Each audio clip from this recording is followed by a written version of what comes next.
Assalamualaikum warahmatullahi wabarakatuh. Perkenalkan, kami dari kelompok 6. Pada kesempatan kali ini, kami akan mempresentasikan hasil dari analisis laporan keuangan PT Astra International Tbk. Sebelumnya, perkenalkan diri terlebih dahulu. Perkenalkan, saya Jasmine Tirta Putri dengan NIM J04 1422 1039.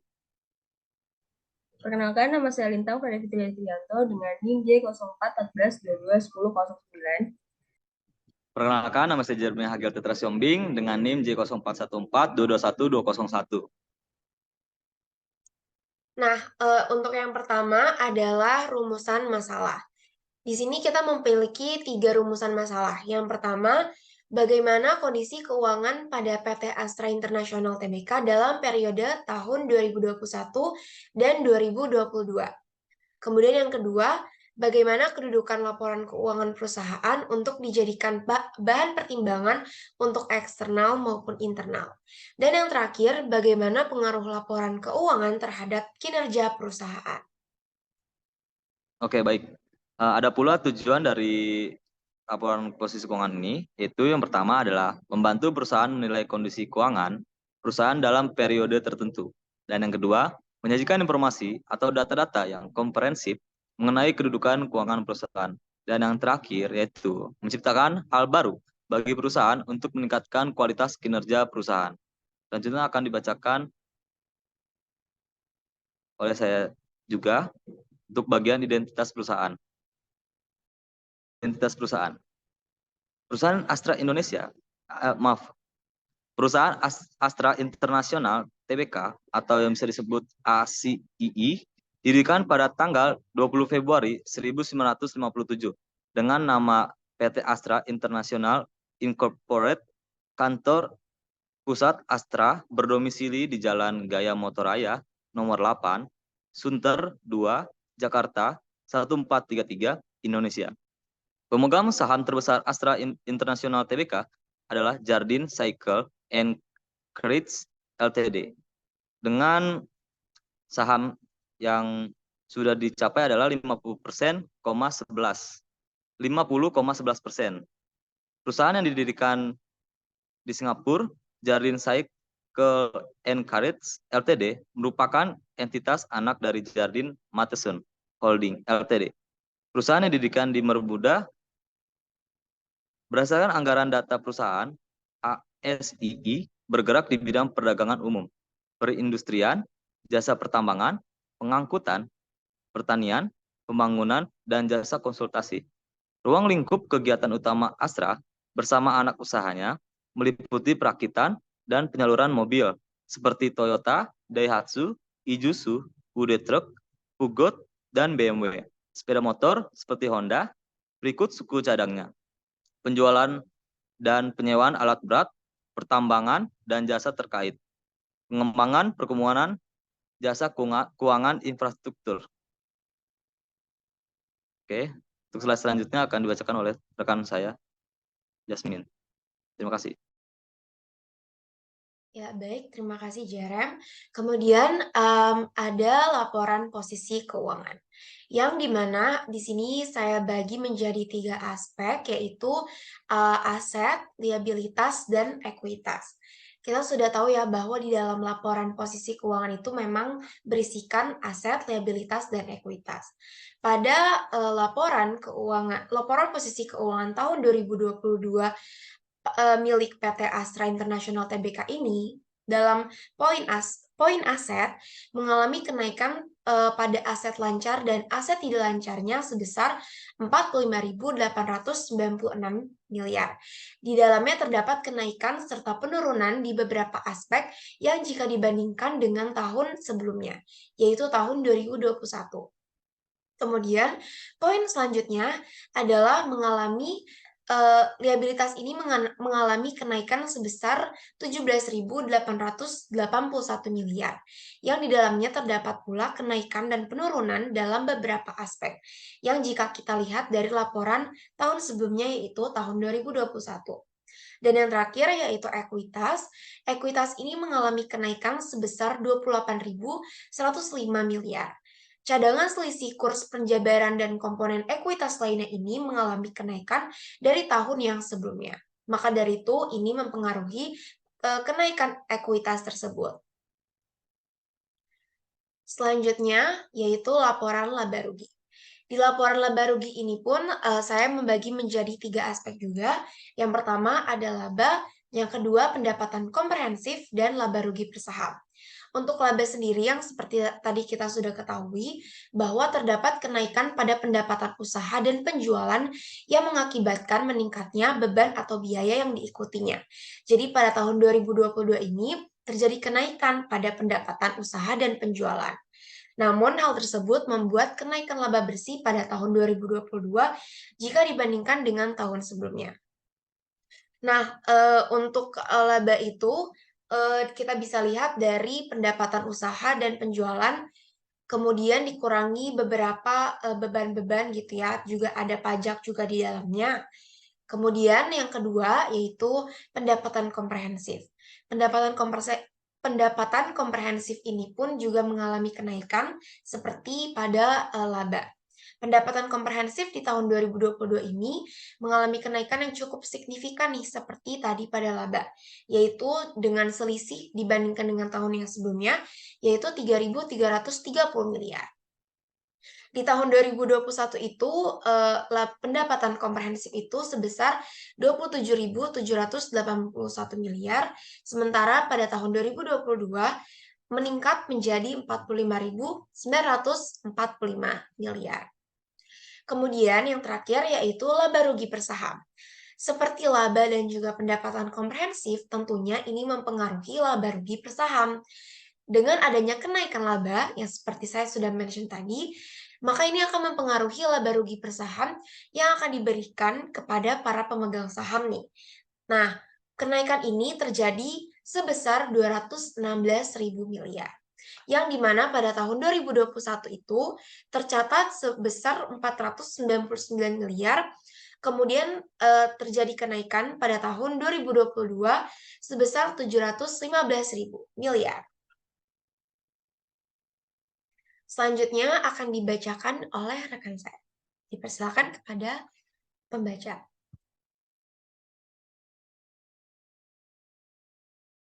Oke, baik.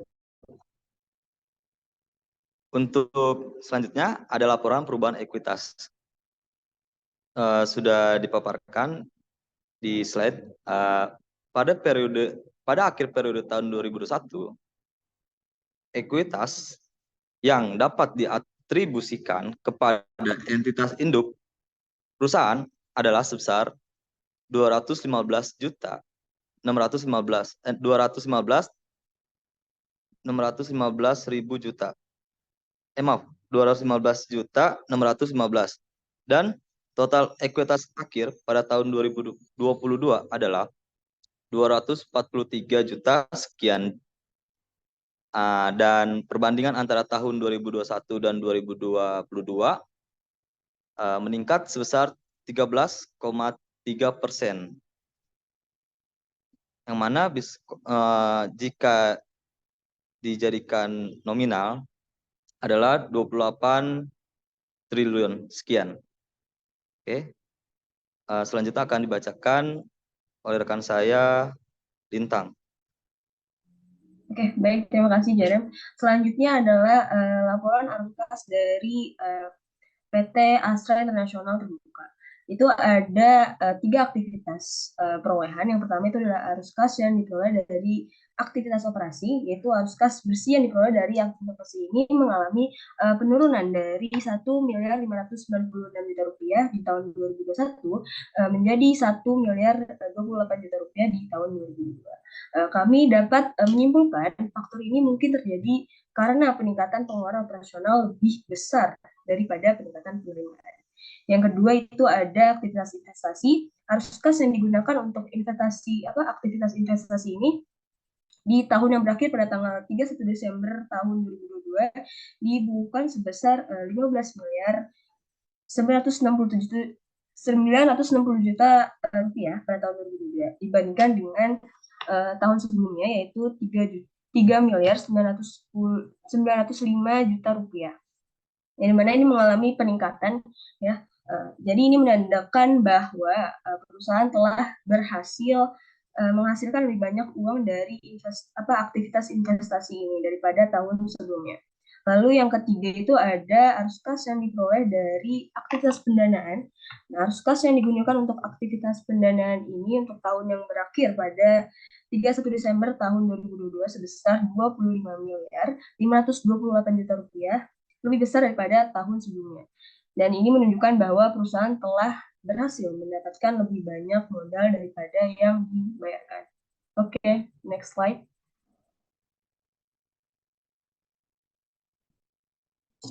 Oke, selanjutnya ada catatan atas laporan keuangan PT Astra International Terbuka.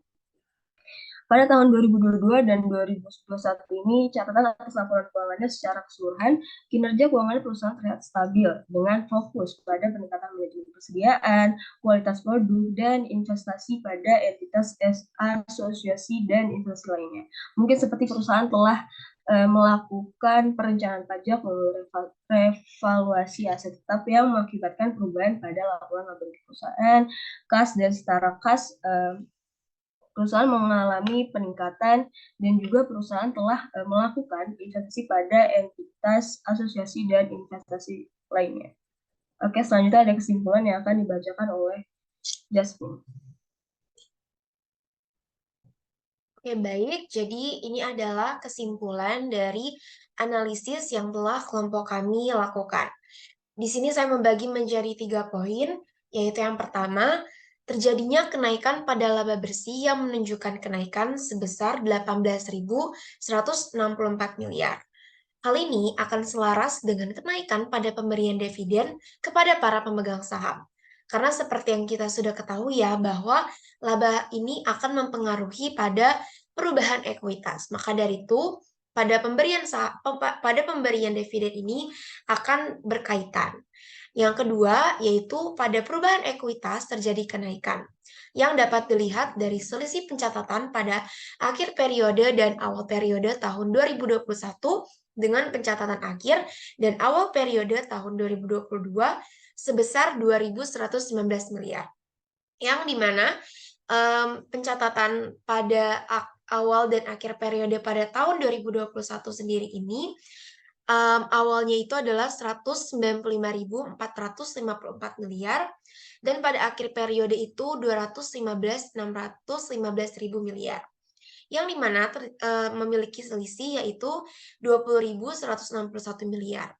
Dan di tahun 2022 untuk pencatatan awal periode itu tercatat sebesar 215.615 miliar ini, yang dimana pencatatan tersebut diambil dari saldo dari akhir periode tahun 2021 yang dimana dicatat untuk di awal periode tahun 2022. Dan untuk di akhir periode tahun 2022 tercatat sebesar 243.720 miliar, yang dimana selisihnya 28.105 miliar. Nah,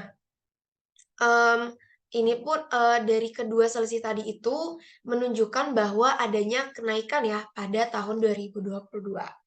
Dan yang terakhir yaitu arus kas pada tahun 2022 mengalami penurunan yang disebabkan oleh tingginya biaya yang harus dikeluarkan.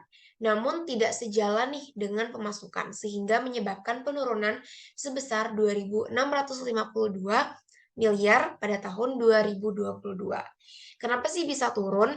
Karena adanya PPh badan yang lebih besar, sejumlah 4.478. Kemudian yang kedua, yaitu dari arus kas dari aktivitas investasi, yang dimana pengeluaran-pengeluaran terjadi banyak sekali pembayaran-pembayaran atau biaya-biaya yang dikeluarkan, namun tidak sejalan dengan pemasukannya.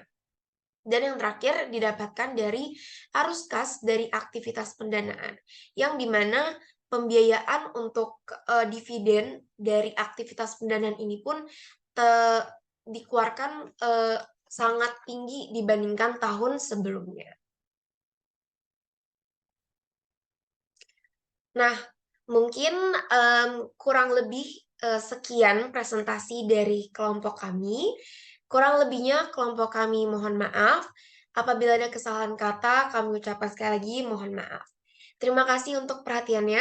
Wassalamualaikum warahmatullahi wabarakatuh.